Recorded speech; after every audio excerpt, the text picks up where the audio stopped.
La Gazette du Togo. L'autre regard de l'actualité togolaise. Bonjour à toutes et à tous, bienvenue dans le tout premier numéro de l'émission Le Petit Reportage. C'est tous les jeudis à partir de 15h, retenez-le.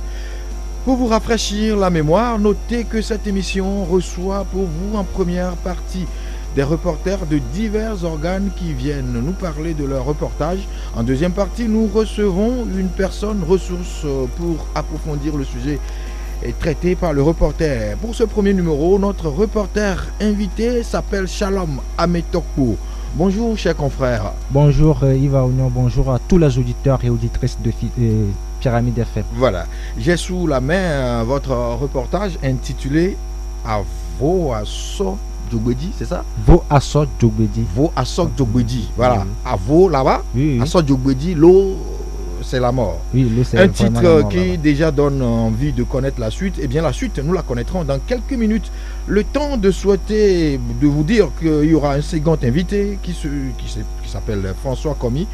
Il sera là dans peu de temps. Il est journaliste, mais dans le cadre de cette émission, il est invité en tant que président de l'Alliance des médias pour l'eau et l'assainissement.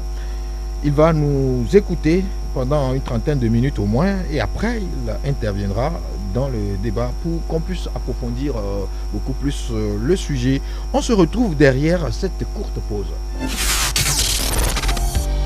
Au cœur de Lomé, une grande radio. Pyramide FM. Pyramide FM. Alors nous sommes de retour sur ce plateau avec l'invité, le reporter Al-Shalom Ametokpo. Je rappelle que vous êtes reporter au quotidien Liberté, justement. Je crois que vous vous occupez essentiellement de la rubrique Grand Reportage de ce journal. Exactement. Vous avez fait beaucoup de reportages dans le cadre de cette rubrique. Vous avez intitulé votre reportage, le reportage qui me concerne maintenant, vous l'avez intitulé Avo Asso Djogbedi, l'eau c'est la mort. C'est très alarmant comme titre. Oui, c'est très alarmant, mais tout d'abord, permettez-moi de vous remercier pour cette invitation, la première pour l'émission. Je pense que c'est une première et on va continuer dans cette logique. Justement, tant qu'il y aura beaucoup de reportages, il y aura, voilà, on aura toujours à vous inviter. Vous pouvez vous éloigner un tout petit peu du micro, voilà. Maintenant, vous revenez à ma question, un titre comme ça, c'est la mort, l'eau, on dit que l'eau c'est la vie, mais vous dites dans votre reportage, c'est le titre d'ailleurs du reportage, que dans ce village qu'on appelle Vo Asso Djogbedi, l'eau c'est plutôt la mort. Vraiment, l'eau c'est la mort à Vo Djogbedi. Et on n'a pas choisi ce titre par hasard, ouais. Ça a découlé de ce que nous avons vu, constaté et apprécié sur le terrain. Voilà. Oui. Donc, oui, allez-y, ce que vous avez vu. Qu'est-ce que vous avez vu? Et tout d'abord, disons que ce reportage a été bien préparé. Tout d'abord, nous avons reçu des informations à notre niveau à la rédaction de Liberté et on s'est dit que c'est un sujet très intéressant qui peut être avec lequel on peut faire un reportage. Comme nous sommes, le groupe de presse Liberté fait aussi des films documentaires, on s'est dit qu'on va tourner un documentaire dans ce village. Donc c'est comme ça, on a pris l'initiative d'aller dans le village et puis tourner un film documentaire et puis un reportage pour le journal papier. Voilà. Oui, vous avez dit que le titre vient de ce que vous avez vu. Qu'est-ce que vous avez vu en un mot qui puisse susciter ce titre? Ce qui nous a plus motivé à prendre ce titre, le titre ne vient pas de nous, c'est les villageois eux-mêmes qui nous ont dit que en général, on dit que l'eau c'est la vie, mais chez eux, à Vo Asso Djogbedi, l'eau est plutôt la mort. Ah, donc le titre vient des propos même des villageois sur le terrain. Sur le terrain, voilà. Avant de venir au sujet en question, parlez-nous un peu de ce village, Vo Asso Djogbedi. C'est pas très connu. Oui, Vo Asso Djogbedi. Moi aussi, c'était la première fois que je découvrais ce village pour le reportage. Et Vo Asso Djogbedi se trouve à une soixantaine de kilomètres de Lomé, dans la préfecture de Vo, dans le canton de Dagbati. Voilà. D'accord. Donc ça veut dire que vous avez quitté Lomé, vous avez fait le trajet d'une soixantaine de kilomètres pour aller. Comment vous avez pu avoir l'information selon laquelle dans le milieu il n'y a pas d'eau, il y a des difficultés en eau potable? Il y a un fils du milieu qui est à Kara, je crois, et qui vraiment était dépassé par situation. Il est à Kara. Il est à Kara et... Ça veut dire que lui ne vit pas la situation. Oui, il est parti étudier là. Ok, donc c'est un étudiant qui a ses parents toujours dans le milieu. village, Ok. oui, qui essaie de prendre des photos. Il nous a envoyé les photos et puis on a apprécié. Et ça, vous avez décidé d'y aller. Voilà. Et voilà. Pourquoi vous dites alors que dans ce village, l'eau, c'est la mort? Parlez-nous un peu, racontez-nous un peu de ce que vous êtes allé vu, vous avez vu sur le terrain quand vous êtes allé. Les villageois ont parlé, oui, mais est-ce que ce que vous avez vu vous confirme justement ce que disent les villageois? Tout d'abord, à notre arrivée dans le village, on avait eu 2 guides qui étaient venus nous prendre à Kumapé. Okay. Une fois arrivés, ils nous ont conduits chez eux. Et puis, ce qui nous a plus touché, l'eau qui nous a été servie, vraiment, il faut être garçon. Vraiment, il faut être garçon pour pouvoir boire ce tour-là. C'est-à-dire que quand vous rentrez dans le village, pour vous accueillir, c'est vrai que dans les villages, comme de on coutume, vous sert de l'eau. Pour... Comme pour les étrangers, on vous sert de l'eau. Voilà. Et l'eau qu'on vous a servi... C'était vraiment terrible. Et j'avoue que mon second, lui, n'a pas eu le courage de boire l'eau, mais sincèrement, vous l'avez bu? Oui, j'ai bu l'eau. Vous n'avez pas eu peur de tomber malade? Ben, c'est pas pour... Une première fois, on peut pas me tuer quand même. Le microbe n'attend pas. Hein? Il ne demande pas combien de fois il faut l'avaler avant. Bon, mais là...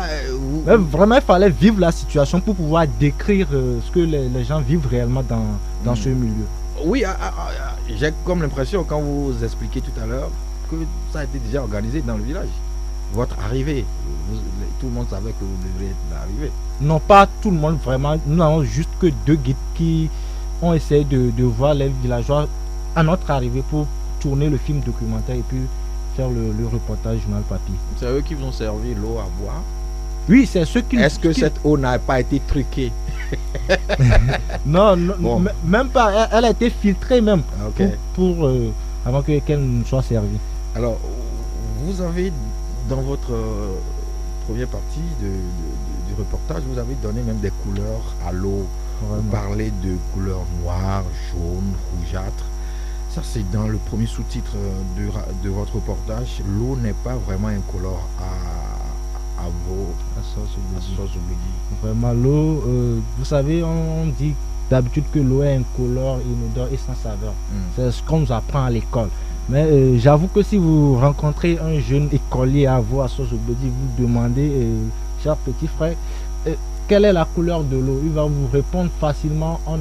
L'eau est rouge, vert, voilà quoi. Donc la couleur de l'eau à sauce Ogbegui n'est pas vraiment incolore. Toutes les eaux que les gens boivent a une couleur à sauce Ogbegui. Donc ça veut dire que l'eau prend la couleur de la source où elle a été puisée. Voilà. Ok. Donc ça veut dire que si on est dans un quartier où il y a la terre noire, est noire, l'eau est noire. L'eau a la couleur de la terre. Si voilà. c'est rouge, l'eau a la couleur de la terre rouge. Exactement. Et si c'est jaunâtre, voilà, c'est comme ça partout. Et donc malheureusement, vous dites que ce qu'on pouvait enseigner à ces élèves, pour leur dire que l'eau n'a pas de couleur, eux ils ne peuvent pas le comprendre. Ils ne peuvent jamais l'enseignant peut leur dire ça, mais en leur fort intérieur, dans la réalité ils vont être sceptiques à recevoir cet enseignement. Que cet enseignant nous trompe vraiment. Parce qu'ils n'ont jamais vu de l'eau incolore. Il n'y a pas ça à sauce Ogbegui. Chez eux, l'eau a toujours une couleur. Une couleur, voilà. Ah ben c'est très important ce que vous dites là. Et dans votre reportage, voilà, vous avez également dit que la seule source d'approvisionnement reste la pluie. Est-ce à dire qu'il n'y a même pas un puits dans le village? Oui, il y a un seul puits qui n'en est juste que de nom même. Et le puits est taré à tout moment. Et c'est lorsqu'il pleut que le puits aussi est servi en eau.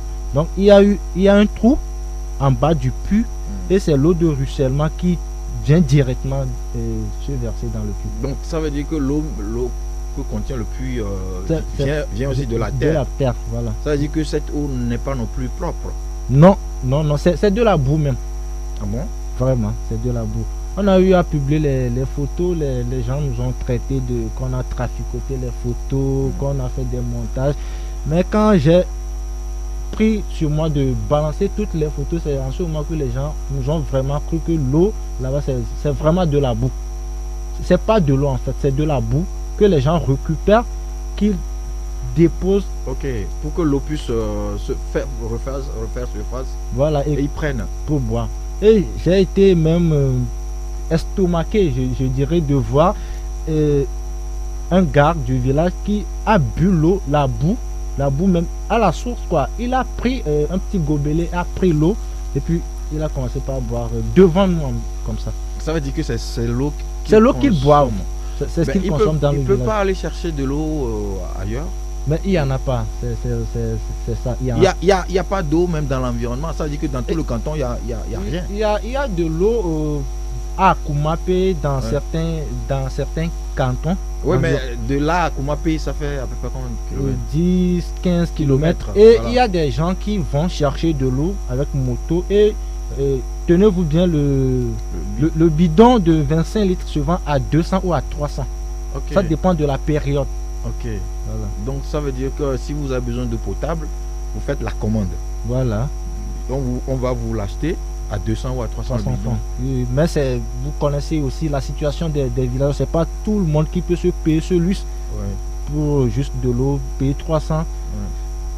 Ouais, c'est difficile. c'est un peu Là. difficile. Même pour trouver 100 francs pour manger, c'est difficile. C'est Il vraiment faut difficile. boire à 200 ou à 300 tous les jours. Et peut-être que les 25 litres d'eau ne peuvent pas Même- suffire. Même une heure, c'est déjà épuisé. Voilà, pour préparer, faire la lessive et tout. Vous parlez de désastre humain et sanitaire parce que selon vous, même le centre de santé le plus proche du village et qui se situe à une dizaine de kilomètres du village là, n'a pas d'autre choix que d'utiliser cette eau impropre. Le centre de santé même n'a pas d'eau propre. Et, au cours de mon reportage, on a eu à visiter le centre de santé qui est proche où les villageois vont se soigner, qui est à Dagbati même. C'est à peu près 10 km ou bien 7-10 km. Et à la fin de l'interview que j'ai eu à accorder au médecin sur place, il me montre un récipient. Je vois dans le récipient, c'est de l'eau un peu propre, Oui. mais qui contient des vers Des verres que tu peux apercevoir à l'œil nu, mon frère. dans un centre de santé. Dans le centre de santé où De les l'eau gens avec sont des verres. censés Des aller, verres, des verres de terre. des vers de terre où les gens sont censés aller se faire soigner. L'eau qui est utilisée là-bas est vraiment impropre. Voilà. Ben ça, je l'ai jamais. Alors, et on vous a dit quoi? Il vous a dit quoi par rapport à ça? Ils n'ont pas d'eau aussi dans le centre de santé. Parfois, ils sont obligés d'aller puiser de l'eau à 1h du matin. À 1h du matin pour pouvoir laisser ça au repos et mettre de alam, ce que nous appelons communément alam chez nous, Oh ouais, pour désinfecter un pour peu. désinfecter un peu l'eau. Et c'est ce qu'ils utilisent dans le centre de santé aussi. Oui, les vers qui sont dans l'eau, est-ce qu'ils sont vivants? Bien évidemment. Et ils l'utilisent. Oui, c'est l'eau qu'ils utilisent dans le centre de santé. Et bon, ben là, c'est un peu étonnant. Ils n'ont jamais demandé de l'aide à quelqu'un, au gouvernement, aux autorités de la localité. C'est quand même dans une préfecture. Ouais, exactement. Revenons un peu dans le village. On a eu à rencontrer le chef canton du village, le chef du village plutôt. Et lors de nos conversations, il nous a dit que c'est comme ça. Il a relancé plusieurs fois les autorités. Il a écrit des lettres, mais sans suite, vraiment. Il n'a pas eu de suite Il a jusqu'au écrit jour. la lettre à qui? Mais c'était un chef qui était un peu réservé aussi. Il avait même peur de nous De parler, parler. vraiment, de nous parler. Et il était un peu réservé. Il nous a juste dit qu'il a eu à écrire des lettres aux autorités, mais sans suite. Ah. Et pourtant, dans le reportage, vous avez dit qu'il y a eu un projet d'assainissement, en eau potable et tout, financé par les Japonais. Voilà. Et c'est le chef même qui nous a conduit là. Il y a eu un projet de bonne fontaine Ok. qui a été effectué dans Donc le ça veut village. dire que vous avez vu la construction, Tout l'infrastructure. Tout est là propre. Mais le seul souci est que depuis que cette fontaine a été réceptionnée, il n'y a jamais eu de l'eau qui est sortie de robinet. Comment ça se fait? Vous n'avez pas voulu savoir, chercher à savoir pourquoi. C'était un peu incompréhensible aussi pour nous, mais bon. Oui, mais il faut parler, approchez-vous un peu du micro, éloignez-vous un peu, et voilà, mais vous faites face au micro pour parler. Et le projet, ça veut dire que ce projet n'a pas abouti. Mais le projet a abouti, mais juste qu'il n'y a pas eu de suivi pour le projet. Au début, vous avez dit que depuis la réception du projet, il n'y a pas eu d'eau qui est sortie du robinet. C'est ce qu'ils vous ont dit. C'est ce qu'ils nous ont dit. Et nous-mêmes, on essaie d'essayer de puiser l'eau et on a vu que de l'air. Bon, ok. Il n'y a pas d'eau. Il n'y a pas d'eau dans le Si village. on comprend bien, il n'y a pas d'eau du tout. Il n'y a pas d'eau d'issue. dans le village. Le seul puits. Est-ce que quand vous êtes allé, vous avez observé le village? Vous n'êtes pas spécialiste, mais est-ce que vous pensez qu'il y a un problème de terre? C'est-à-dire que est-ce que vous pensez que c'est peut-être la localité qui n'est pas propice à l'eau? Même si c'est la localité qui n'est pas propre, nous sommes au 21e siècle. Tout est possible. Ils peuvent faire des projets qu'il y a des vont zones réussir. qui sont tellement arides. C'est ce que je voulais dire. Il y a des zones qui sont tellement arides que l'eau ne sort pas, quoi qu'on fasse. Est-ce que c'est le cas là? Je n'en sais pas grand-chose, mais si on prend par exemple le projet que les Japonais ont financé, si il n'était pas prévu d'avoir de l'eau là-bas, je ne pense pas qu'ils auraient pu ou bien j'aurais dû s'aventurer. Donc c'est possible qu'on peut avoir de l'eau là-bas.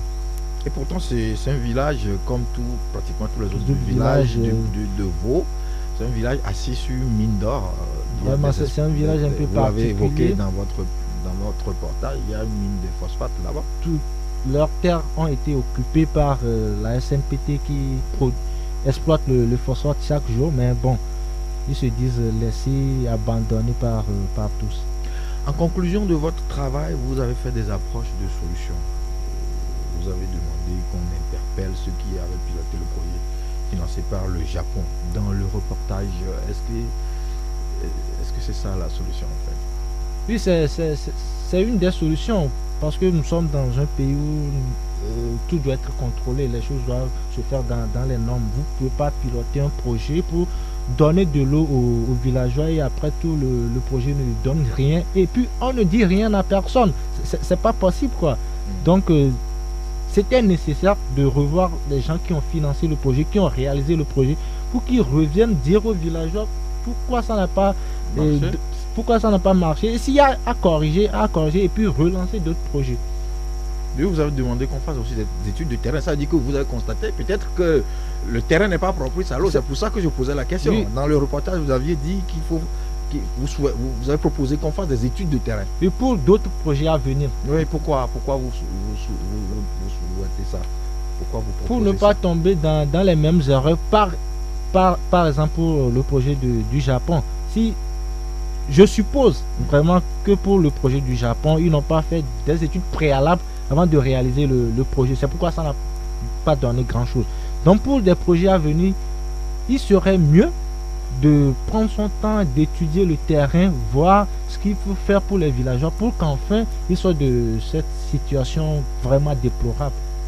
Oui, peut-être que d'autres solutions sont ailleurs. Nous verrons ça tout à l'heure avec François Komi qui est avec nous. Et lui, il est un peu spécialiste, si on pourrait le dire, il est journaliste, mais il a une association qui, justement, défend l'eau potable, défend ce que les populations boivent de l'eau propre et qu'il y ait de l'assainissement partout. Mais avant d'arriver là, parlez-nous un peu du travail qui est fait sur le terrain. Comment vous avez fait le trajet? Qui vous avez rencontré? Qu'est-ce qu'ils vous ont? Comment ont été faits les échanges et tout ça? Vraiment, c'était un travail de longue haleine, un véritable parcours de combattant. Le travail a été fait en une journée? Oui, en une journée. Okay. On a quitté Lomé ici. On a pris le bus au niveau de Saint-Dieu pour premièrement pour Akumapé, où nous attendaient déjà nos deux guides. Là, eux, ils nous ont récupérés là pour aller au village. Lomé, Vaughan, on était déjà fatigué quand on était arrivé dans le village.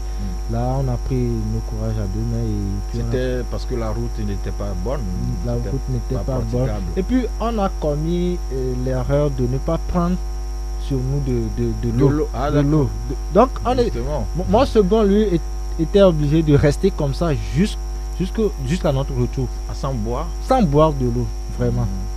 Et quand on était dans le village, on nous a reçus. Et puis, on est parti visiter le puits premièrement. On a vu les bonnes dames puiser de l'eau, on les a interrogées, voir comment ils vivent la situation. Et je vous dis, les dames ont raconté des trucs vraiment pas possibles. Il faut vraiment être solide avant d'entendre certaines choses. Par exemple, pour préparer, elles prennent de l'eau, elles prennent l'eau du puits et directement elles vont à la maison prendre la boue et mettre sur le feu. La boue, je vous dis. Les photos sont là, pour en témoigner. Ils mettent sur le feu pour pouvoir en extraire l'eau ou quoi? Non, ils mettent l'eau boueuse là sur. Ah d'accord. L'eau boueuse sur. C'est avec ça qu'on prépare. C'est avec ça qu'on prépare, c'est avec ça on fait la lessive, c'est avec ça on se douche, c'est avec ça on fait. Ils font tout dans le village. Donc et en plus du puits, il y a un autre endroit dans le village qu'on a eu à visiter aussi. C'est une forêt qui est un peu à l'écart, un palmeraie. Et les villageois ont fait des trous. La terre est un peu humide là. Ah ok, c'est humide. La terre est un peu humide là. Ils ont creusé une vingtaine de trous dans le palmeraie. Et parfois il y a l'eau qui vient à la surface. Et les bonnes dames parfois sont obligées de dormir dans cette forêt là pour pouvoir être la première à récupérer l'eau au petit matin. Ah bon? Vraiment. Ok, d'accord. Donc ça veut dire qu'on est aux aguets de l'eau, ça dit qu'il faut. L'eau, on est toujours en alerte. C'est un luxe dans ce village. L'eau que nous buvons est un luxe dans certains villages comme à Vaux, à Sodjobedi. Vous avez visité le centre de santé, vous avez parlé tout à l'heure du centre de santé. Certainement qu'ils vous ont des cas de maladie qui seront là, seront forcément liés à l'eau. Vraiment. Il y en a beaucoup. Il y en a vraiment de cas de diarrhée. Souvent c'est la diarrhée, la dysenterie et autres. Et le médecin a eu à nous dire que parfois il reçoit des cas graves et des fois même les gens en décèdent quoi.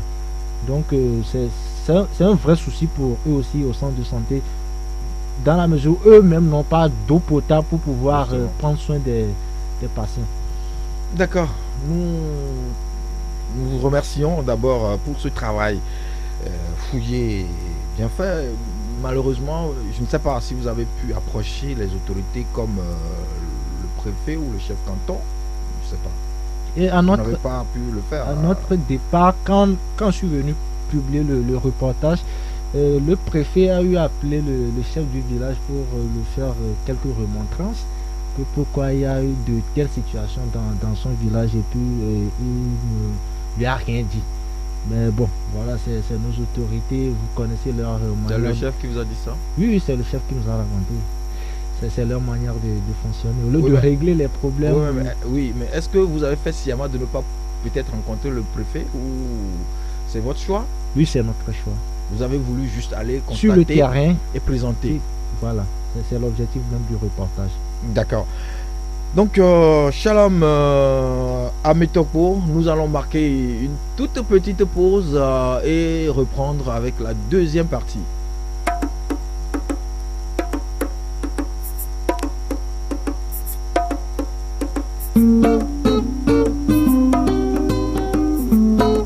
Pyramide FM.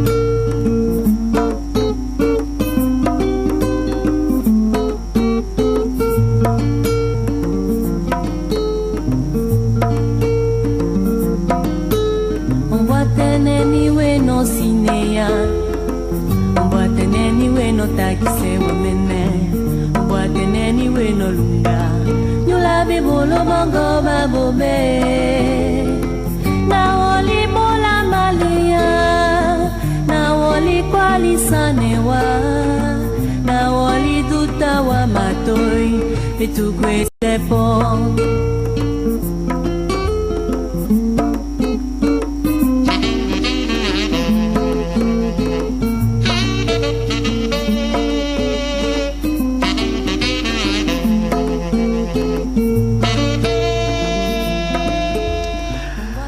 Et on revient pour la seconde partie de cette émission, le petit reportage. La deuxième partie, justement, on peut le prendre sous forme de discussion, d'échange ou de débat, parce que il y a un expert, disons spécialiste de la chose. Il y travaille, il s'appelle, c'est vrai que c'est un confrère, François Commis, bonjour. Bonjour Yves, Alors, bonjour à tous les auditeurs de Pyramide FM. Voilà, vous êtes là en tant que, pas en tant que journaliste, mais en tant que président de l'Alliance des médias pour l'eau et l'assainissement. Vous venez d'écouter le reporter Shalom. Qu'est-ce que quelle est votre première réaction par rapport à ce qu'ils ont fait comme travail? D'abord, félicitations à mon confrère et chapeau à lui parce que la plupart du temps, nos journalistes togolais, compte tenu des moyens dont nous disposons pour travailler, ce n'est pas évident d'aller sur le terrain, de mobiliser les moyens financiers, aller sur le terrain, revenir. Donc, chapeau à lui parce que ça rentre en même temps dans la spécialisation, parce que se spécialiser aussi, c'est un parcours de combattant, parce que des fois, vous êtes tenté d'aller prendre peut-être un billet vert ou bien un billet violet quelque part, vous le savez bien, mais vous préférez aller sur le terrain et revenir à 0 francs. Et vous l'avez vu, il a décrit tout à l'heure que même son second qui le suivait, bon, il n'a pas vu jusqu'à son retour parce qu'il voyait un peu, il regardait de visu la qualité de l'eau dans cette localité. Il avait peur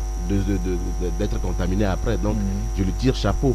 Mais bon, sa situation, ce qu'il décrit dans son reportage, ne fait qu'illustrer la situation générale de l'accès à l'eau et de l'accès à l'eau potable dans notre pays. Parce qu'aujourd'hui, vous voulez dire que de façon générale, tous les Togolais consomment de l'eau colorée là? Non, au fait c'est moi, que... En tout cas, moi j'ai de l'eau incolore. Oui, nous avons la chance d'avoir de l'eau minérale embouteillée dans des conditions hygiéniques acceptables ici. Mais quand vous allez dans beaucoup de zones, parce que moi j'ai parcouru beaucoup de zones, que ce soit dans la préfecture d'Agou, que ce soit dans le Zior, que ce soit dans le Vaud, que ce soit vers Aledjo et autres, les populations n'ont pas accès à de l'eau vraiment potable, parce que l'eau, vous voyez, dans certaines localités, vous voyez l'eau de visu très claire, mais qui n'est pas de bonne qualité. Et en plus aussi, vous savez aujourd'hui que selon les chiffres officiels du gouvernement, nous sommes à 47% d'accès à l'eau potable. Ouais. Mais là, je me dis aussi que ce sont les chiffres. Et en même temps, moi, quand il me parle de 47% d'accès à l'eau potable, je leur pose souvent la question, est-ce que c'est le taux de dessert ou bien c'est le taux d'accès? Parce que entre le taux de dessert et le taux d'accès, oui, parce que vous pouvez desservir une localité qui n'a pas d'eau. Ouais. Et le confrère l'a relaté tout à l'heure dans ses propos, que la bonne fontaine est là, mais il n'y a pas d'eau. Et alors que par exemple le gouvernement peut comptabiliser par exemple cette pompe, c'est ça, que cette pompe dessert des populations, mais les populations n'ont pas accès à l'eau. Donc c'est pourquoi quand ils avancent des chiffres et autres, moi je m'en méfie. Mais quand vous prenez un peu, vous allez un peu sur le site de l'UNICEF, vous prenez les statistiques de Joint Monitoring Programme, vous avez là seulement 40% des populations qui ont accès à l'eau potable. Mais le gouvernement nous dit 47%. Donc, c'est elle qui parle. Donc, on les prend en compte comme ça. Mais nous, en tant que journalistes, nous savons très bien qu'entre les chiffres et la réalité, il y a quand même beaucoup d'écart. Et je le félicite encore parce que moi, la localité dans laquelle il était... Vous connaissez la localité? Je connais bien la localité puisque d'abord je suis de Vaughan. Ah d'accord. Et c'est votre zone? Oui, Dagwati c'est mon canton. Ok. Oui. D'accord. Donc vous connaissez très bien le village Vaud, Assor, Djogodi là. Je connais tout ça, Zobedi, Assor, et il est vrai que l'eau, tout ça, oui. Non. Tout ce qui a été relaté là, vous affirmez? Oui, je réaffirme que l'accès à l'eau dans ces zones est très, à l'eau potable surtout, est très difficile. Et moi, je me souviens bien que... Mais il ne faut pas aussi ignorer que les autorités ont fait quand même certains efforts. Oui, justement, quand on parle d'efforts, par exemple, l'autorité, quand on parle, le gouvernement, lui, il a il est arrivé à avoir un partenariat Oui. pour un projet qui a été fait dans la localité, mais on se rend compte finalement que ça ne sert à rien. Ce sont quand même des efforts qui sont faits, mais est-ce qu'il y a des suivis de ces efforts qui sont Moi, je me souviens très bien que avant 2010, on avait fait une tournée avec l'UEMOA qui avait permis à installer des pompes à motricité humaine dans certaines zones. Mais là où c'est quand il parle d'études de terrain. Parce que moi, jusqu'à aujourd'hui, je vous dis la vérité, ma maman continue toujours pas à puiser de l'eau n'importe où. Parce que maman me dit, elle n'a pas la force pour tirer l'eau. Parce que c'est une pompe à motricité humaine. Et la maman n'a pas cette force. C'est seulement les jeunes. Maintenant, l'équité dans l'accès à l'eau potable dans cette zone, où est l'équité? Il n'y a pas d'équité parce que il y a certaines populations, certaines catégories de populations qui sont marginalisées. Ben, elles ne se sentent pas concernées, donc elles vont toujours dans des endroits assez insalubres pour puiser de l'eau. Donc voilà à peu près la situation dans cette zone. Mais il faut continuer par remarquer que depuis 2008, 2009, 2010, le taux d'accès à l'eau potable au Togo a vraiment avancé parce que l'État avait mis beaucoup de fonds dans ce secteur avec l'aide des partenaires. Mais ce qui est regrettable aujourd'hui, c'est que les ressources allouées au secteur de l'eau commencent par regresser. Depuis 3 ans, on l'a remarqué. Aujourd'hui, on est seulement à 0, quelque chose de fonds alloués au secteur de l'eau. Et ça inquiète beaucoup tous les acteurs. Alors, Shalom, est-ce que dans le village, vous avez remarqué des rivières? Il n'y a pas de fleuve, de rivière, il n'y a rien? Non, il n'y a pas de fleuve. Et dans les carrières de production de phosphate, il y a des trous. Là, parfois, là quand on a extrait le phosphate, il y a des trous là. Et quand il pleut, l'eau stagne. L'eau stagne là et il y a des bœufs qui viennent s'abreuver. Là. Et quand il en reste, les villageois aussi vont y puiser. Ah bon. Là, c'est leur fleuve artificiel, ça. Ok, alors,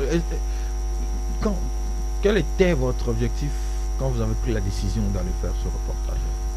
Et notre objectif principal même, c'est de sortir les villageois de cette situation, montrer aux gens ce que vivent les gens de Boisson-Jogbeli pour que, et l'autorité et les particuliers, les privés puissent les aider à sortir de cette situation. Et j'avoue qu'après notre reportage, on a eu des sollicitations et l'OCDI était parti dans le village là pour voir s'il peut faire quelque chose pour les villageois. En plus, il y a des gens de la diaspora qui se sont mobilisés spontanément.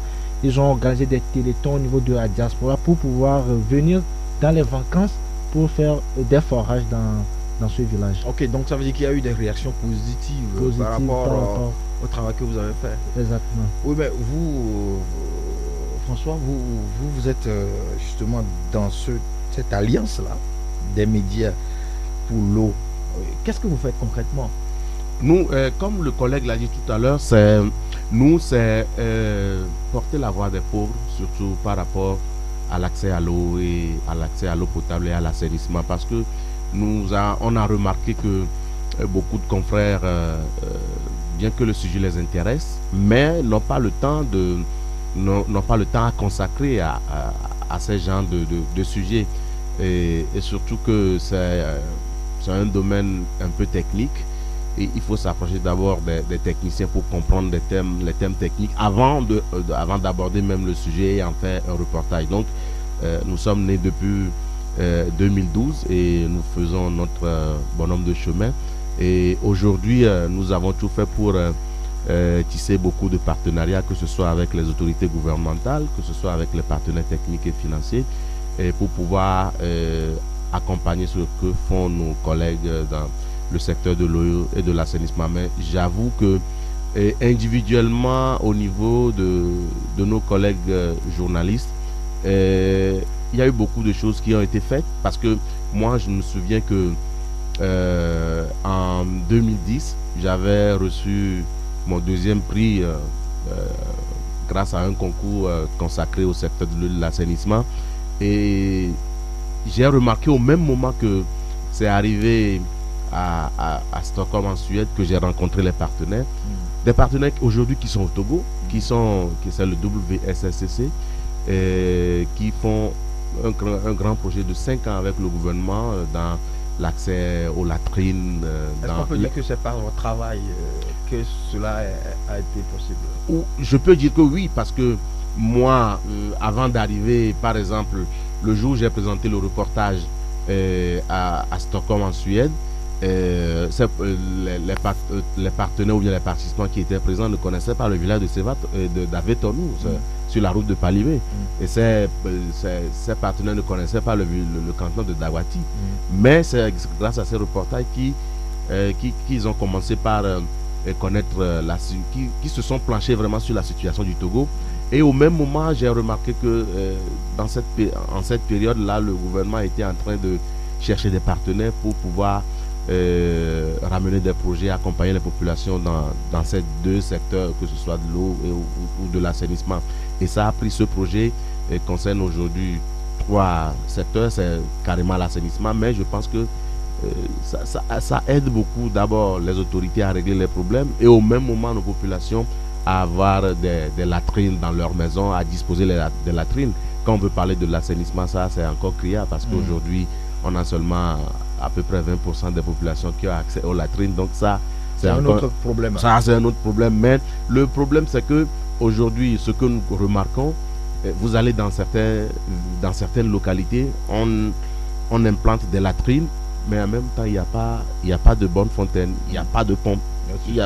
Et là, on se pose les questions. Comment faire évacuer les déchets? Comment est-ce qu'on peut parler de latrines sans que les populations... Oui, quand il n'y a pas de l'eau. Donc ça, ce sont des réflexions que les autorités doivent mener pour qu'au même moment qu'on apporte, par exemple, quand on incite les populations à construire leur propre latrine, à les accompagner en même temps à avoir de l'eau potable. Et je sais qu'il y a d'autres partenaires qui interviennent comme ça de façon concertée et en synergie.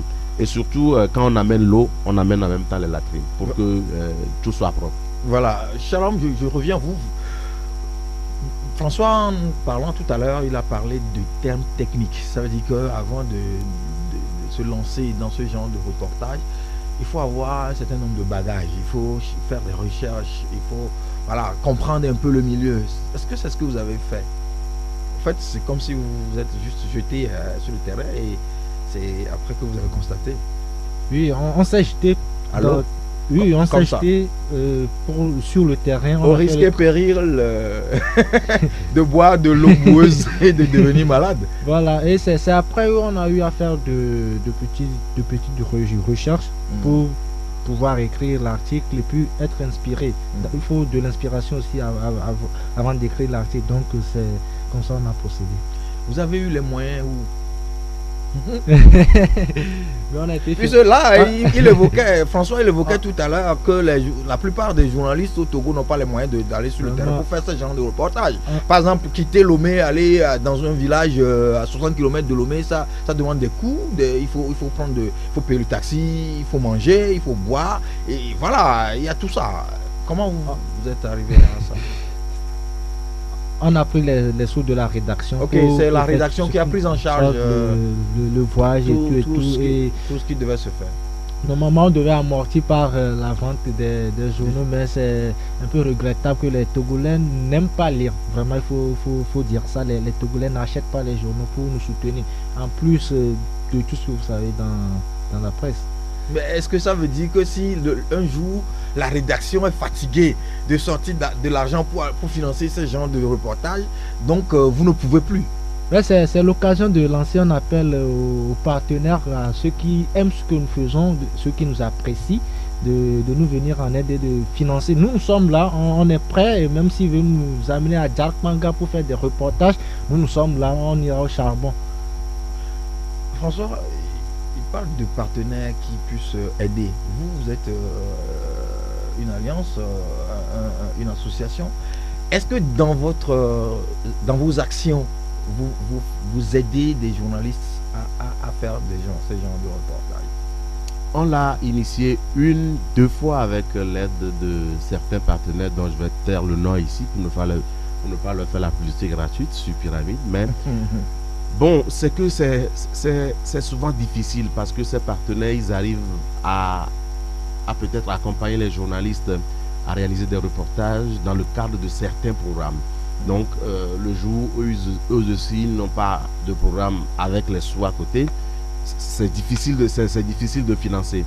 Donc, ce que nous sommes en train de faire actuellement, c'est voir à peu près nous sommes en train de répertorier les organes qui s'intéressent à ce genre de thématiques pour pouvoir signer des partenariats avec eux et voir dans quel sens. Nous sommes dans l'environnement, notre ligne éditoriale même c'est ça. Donc, d'accord. Le partenariat sera le bienvenu. D'accord. Donc nous sommes en train de voir comment tisser un partenariat gagnant-gagnant, parce que des fois, quand on dit partenariat, ça ne doit pas être aussi forcément des milliards oui, bien sûr, à octroyer aux partenaires à qui vous demandez la prestation, mais juste peut-être une enveloppe qui puisse des appuis techniques, matériels, qui puisse l'encourager aussi à continuer dans le secteur. Donc ce travail est en train d'être fait actuellement, et le moment venu, d'ici quelques mois, vous nous aurez à vos portes et on va en parler ensemble.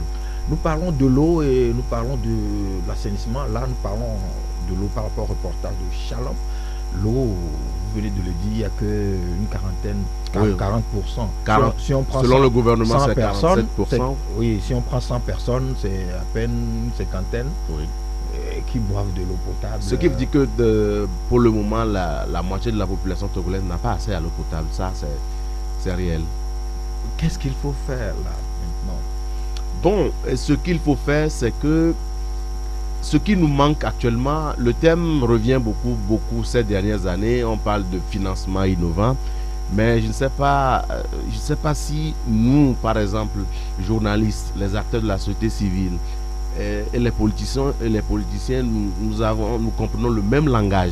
Parce que quand on parle de financement innovant, ça veut dire qu'on ne doit plus forcément attendre des partenaires techniques et financiers, comme par exemple, comme l'Union européenne, la France, tout ça.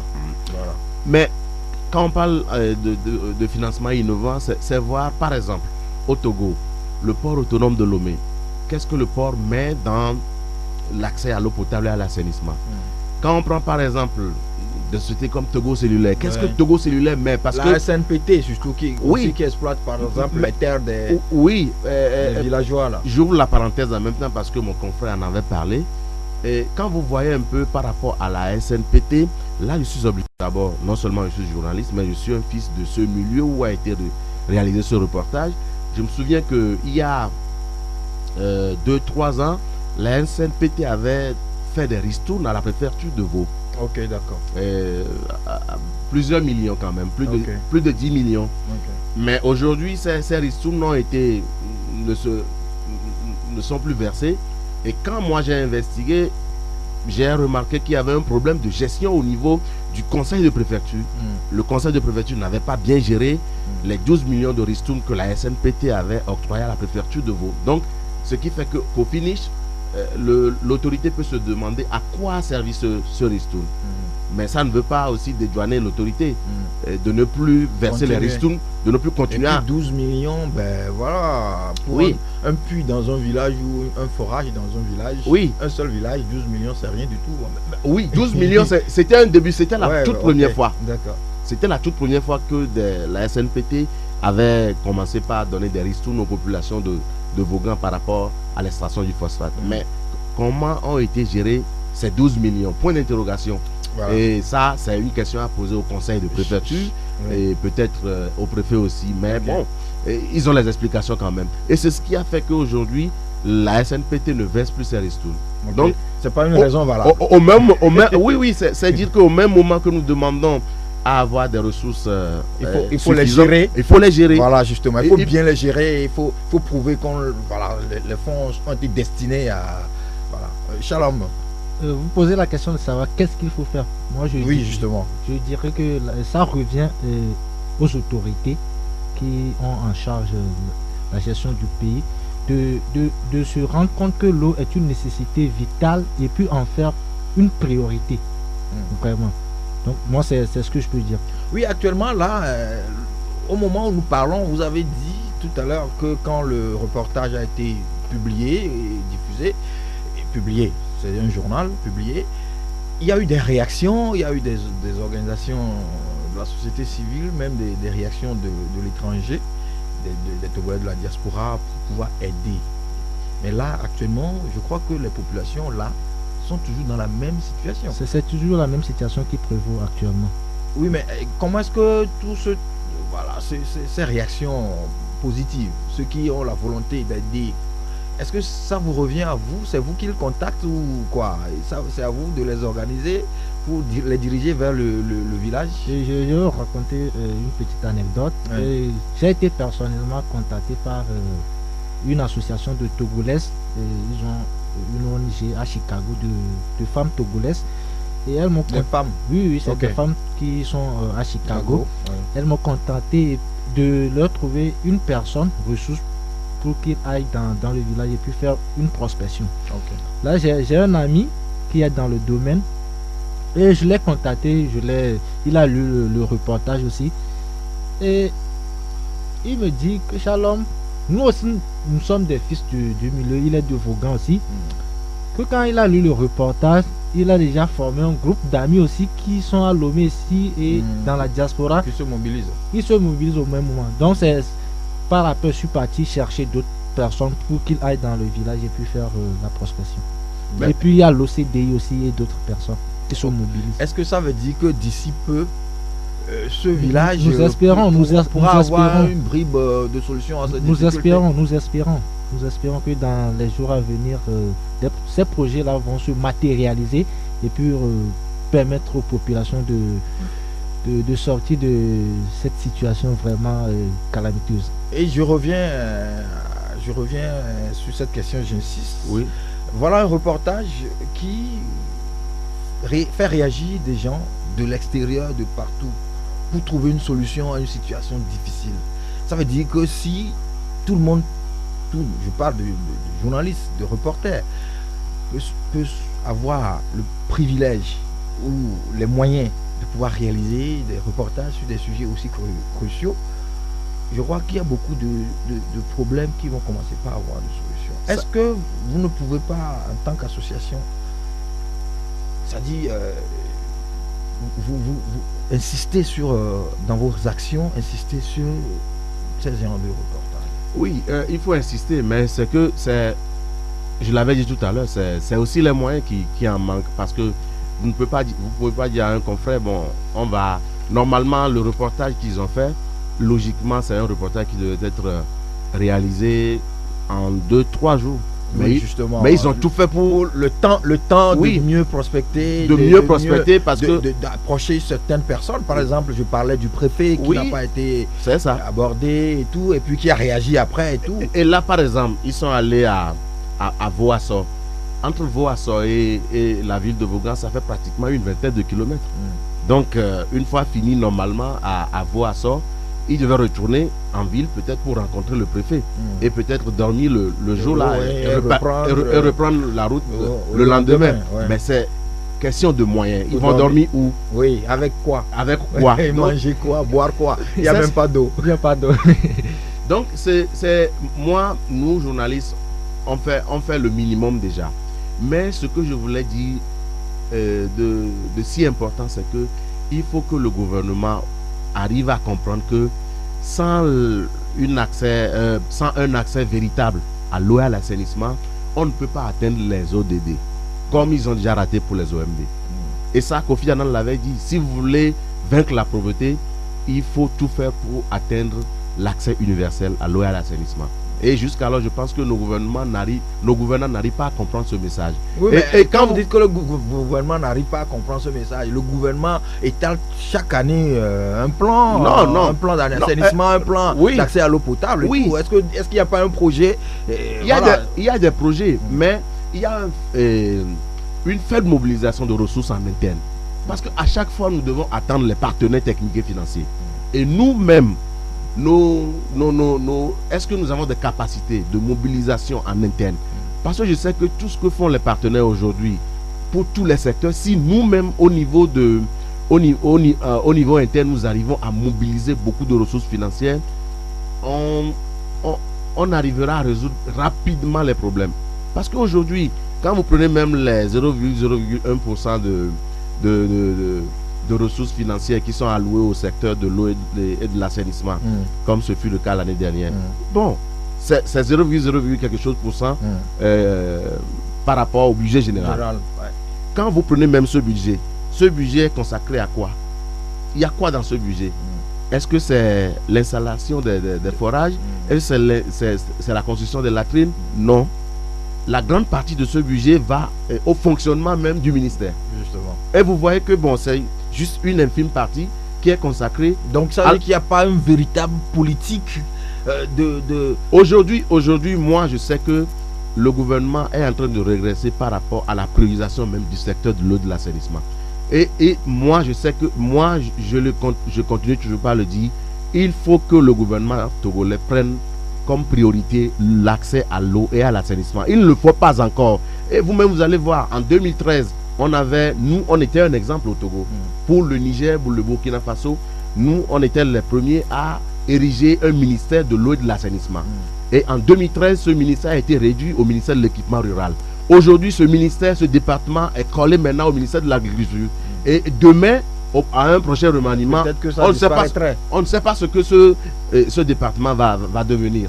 Donc vous voyez que au fil du temps, même si eux-mêmes disent que le secteur de l'eau et de l'assainissement est une priorité pour eux, nous, selon ce que nous voyons, le secteur de l'eau et de l'assainissement n'est plus une priorité pour eux, parce que d'un ministère plein consacré à l'eau et à l'assainissement, aujourd'hui, on retrouve un département, le ministère de l'Agriculture. Et la plupart du temps, je vous avoue que je suis très très amer avec le ministre de l'élevage actuellement. Il faut pas être amer. Nous allons revenir. À chaque fois qu'il y a des manifestations pour le secteur de l'eau, on ne retrouve pas le ministre. Il n'est pas là parce que il pilote deux grands secteurs. L'agriculture, l'eau, c'est deux grands secteurs. Mais il ne faut pas être amer contre lui, parce que il a beaucoup d'autres. Non, on peut coller ce ministère à une autre personne. François, merci.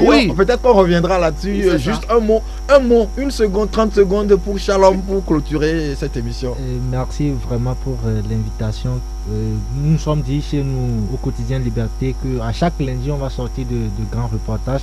On a démarré, mais il nous faut des moyens pour poursuivre. Voilà, merci à Shalom Ametorpo, c'est ça. Je rappelle que vous êtes journaliste reporter au quotidien Liberté. Merci Komi. Beaucoup. Vous êtes le président de l'Alliance des médias pour l'eau et l'assainissement.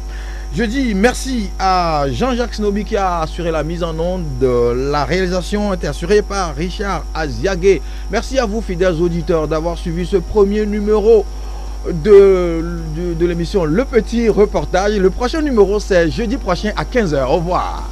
La Gazette du Togo. L'autre regard de l'actualité togolaise. Rejoignez-nous sur le www.lagazettedutogo.com ou encore sur nos comptes Twitter, Facebook et YouTube. Pour nous soutenir, merci de nous contacter à l'adresse suivante: contact@lagazettedutogo.com.